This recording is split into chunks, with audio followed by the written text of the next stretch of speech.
শৃঙ্খলার দায়িত্ব সামলানোর প্রশিক্ষণে জোর, ডিউটি চলাকালীন শৃঙ্খলা পরায়ণ থাকার প্রশিক্ষণ, কি ভাবনা চিন্তা নবান্নের তরফ থেকে জানবো। সোমরাজ রয়েছে আমাদের সঙ্গে। সোমরাজ, দেখো, সিভিক ভলেন্টিয়ারদের জন্য শৃঙ্খলার পাঠ দেওয়ার সিদ্ধান্ত নিচ্ছে রাজ্য সরকার।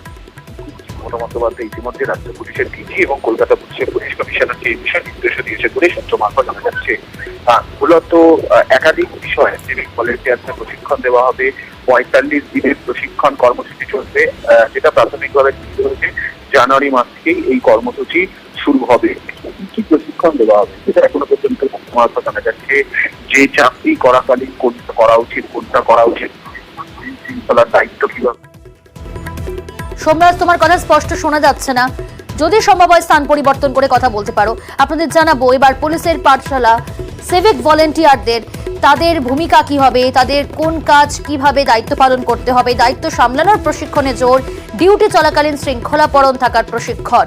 আমি আবারও কথা বলবো, সোমরাজ রয়েছে আমাদের সঙ্গে। সোমরাজ, যেমনটা তুমি বলছিলে যে রাজ্য পুলিশ, কলকাতা পুলিশের এই ভাবনা চিন্তা, কতদিন ধরে চলবে এই প্রশিক্ষণ শিবির, কি জানতে পারছো?